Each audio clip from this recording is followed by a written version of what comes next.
Hi friends, welcome to Blessy బంగారం. మన యొక్క ఏపీ రాష్ట్ర వ్యాప్తంగా అన్నదాత సుఖీభవ అర్హుల జాబితా, అలాగే వారికి ఛాన్స్ అంటూ మనకు ఒక నోటిఫికేషన్ అయితే తాజాగా విడుదల చేయడం జరిగింది.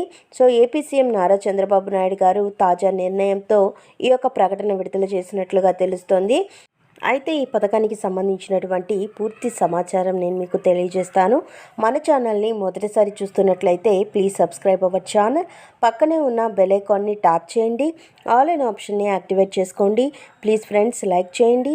గవర్నమెంట్ నుంచి వచ్చే ప్రతి చిన్న అప్డేట్ ఎప్పటికప్పుడు నేను మీకు తెలియజేస్తూ ఉంటాను. ఏపీ ప్రభుత్వం అన్నదాత సుఖీభవ పథకం అమలుపైన తుది కసరత్తు చేస్తోంది. పీఎం కిసాన్తో కలిసి ఈ పథకం 3 విడతల్లో అమలు చేసే విధంగా ప్రభుత్వం నిర్ణయం తీసుకుంది. తొలుత ఈ నెల 20న పీఎం కిసాన్తో పాటుగా తొలి విడత అన్నదాత సుఖీభవ నిధులు విడుదలకు వీలుగా ఆలోచన చేసింది. అయితే పీఎం కిసాన్ నిధులపైన కేంద్రం నుంచి ఇంకా స్పష్టత రాలేదు. దీని కారణంగా ఈ నెల 20న ఈ పథకం నిధులను విడుదలపైన ఇంకా సస్పెన్స్ కొనసాగుతూ ఉంది. కాగా ఇదే సమయంలో ఈ పథకానికి అర్హుల జాబితాలు సిద్ధమయ్యాయి. సో అర్హుల జాబితాకి సంబంధించి అన్నదాత సుఖీభవ పథకం ఎంపికలో ప్రభుత్వం అర్హులు ఖరారు పైన జిల్లాల నుంచి సమాచారం సేకరిస్తుంది. ఇప్పటి వరకు రాష్ట్ర వ్యాప్తంగా అన్నదాత సుఖీభవ పథకానికి సంబంధించి 45,64,005 మంది రైతులు అర్హత సాధించినట్లు తెలిసింది.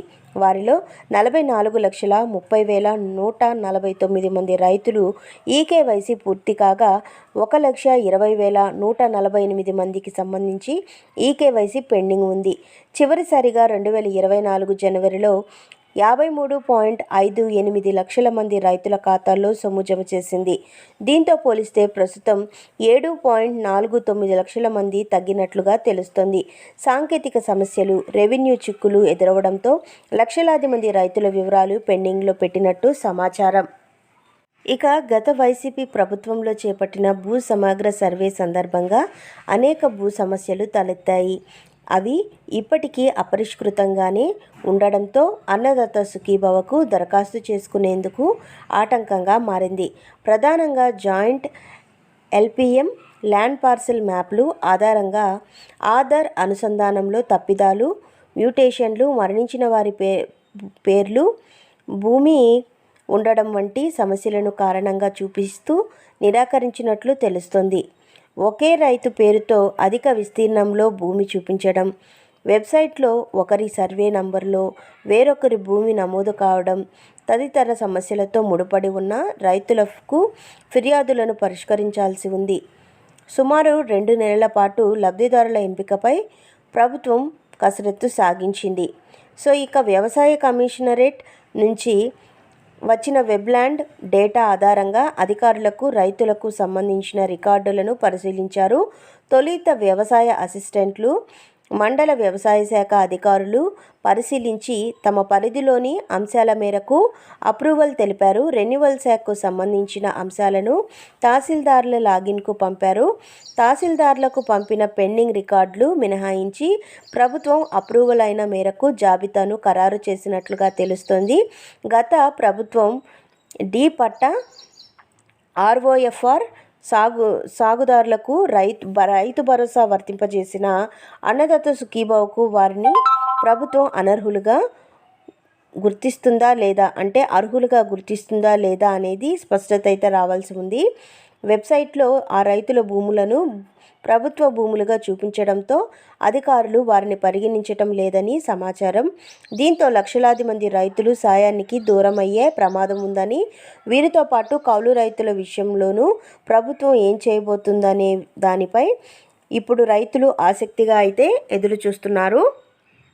సో చూశారు కదా, మన యొక్క ఏపీ రాష్ట్ర వ్యాప్తంగా ఉన్నటువంటి రైతులకు సంబంధించి మన యొక్క ఏపీ ప్రభుత్వం వారు త్వరలోనే డబ్బులు విడుదల చేస్తున్నారు అన్నాం కదా.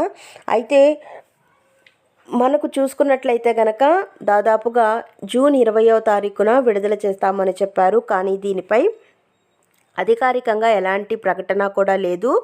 అయితే అర్హుల జాబితా విడుదల చేసేందుకు మన యొక్క ఏపీ ప్రభుత్వంలో అధికారులైతే అన్ని విధాల ప్రయత్నాలు చేస్తున్నారు. గత వైసీపీ ప్రభుత్వంలో ఈ భూములకు సంబంధించిన కొన్ని సమస్యలు అయితే రావడంతో మన యొక్క ప్రభుత్వం వారు ఎవరు అర్హులు ఎవరు అనర్హులు అని గుర్తించే పనిలో పడినట్లుగా తెలుస్తోంది. అయితే కొంతమంది రైతుల భూములు ప్రభుత్వ భూములుగా కూడా చూపిస్తున్నాయని చెబుతున్నారు. సో ఇది మన యొక్క ఏపీ రాష్ట్ర వ్యాప్తంగా ఉన్నటువంటి రైతులకు సంబంధించి అది నిజమా కాదా అని తేల్చే పనిలో అయితే పడ్డారు వ్యవసాయ శాఖ అధికారులు. అయితే దాదాపుగా మనం చూసుకున్నట్లయితే కనుక 45,64,500 మంది రైతులు అర్హులుగా అయితే ఉన్నారు. మొత్తం రైతులు అయితే అర్హత సాధించినట్లు. వారిలో 44,30,140 మందికి ఈకేవైసీ అయితే పూర్తి చేసుకున్నారు. తక్కిన వారు ఈకేవైసీ అనేది పూర్తి చేసుకోలేదు. సో ఈకేవైసీ పూర్తి చేసుకొని వాళ్ళు 1,20,148 మంది ఈకేవైసీకి పెండింగ్లో ఉన్నట్లుగా చూపిస్తున్నట్లుగా తెలుస్తుంది. సో మనకు 2024 జనవరిలో 53.58 లక్షల మంది రైతుల ఖాతాల్లో అయితే డబ్బులు అయితే జమ చేయడం జరిగింది. అయితే ఇప్పుడు పోలిస్తే కనుక 7.94 లక్షల మంది తగ్గినట్లుగా తెలుస్తోంది. సో మనకు ఈ రెవెన్యూలో చిక్కులు అవన్నీ ఉండడం వల్ల సాంకేతిక సమస్యల వల్ల మనకు చాలామంది రైతుల ఖాతాల్లో డబ్బులు అయితే జమ కావట్లేదని అధికారులు అయితే వెల్లడిస్తున్నారు. సో ఎవరైతే రైతులు ఉన్నారో వారు మళ్ళీ ఒకసారి మీ యొక్క డాక్యుమెంట్స్ని మీరు పొందుపరిచారా లేదా, ఈకేవైసీ చేయించుకున్నారా లేదా, డాక్యుమెంట్స్ మీ పేరు మీద ఉందా లేదా అనేది రీచెక్ చేసుకోవాల్సి ఉంటుంది. సో రీచెక్ చేసుకున్న తర్వాత మీకు ఈ పథకానికి మళ్ళీ కూడా మనకు గ్రీవెన్స్లో అప్లై చేసుకోవడానికి కూడా అవకాశం అయితే కల్పిస్తారు. సో ఇదండి మనకు వచ్చిన లేటెస్ట్ అప్డేట్. అర్హుల జాబితా విడుదల చేస్తున్నారు. ఈ డబ్బులు ఎప్పుడు విడుదల చేస్తారని అధికారికంగా ప్రకటన చేసిన వెంటనే తెలియజేస్తాను. మరిన్ని వివరాల కోసం మరిన్ని అప్డేట్స్ కోసం మన బ్లెస్సీ బంగారం ఛానల్ని సబ్స్క్రైబ్ చేసుకోండి. Thank you for watching friends. Thank you.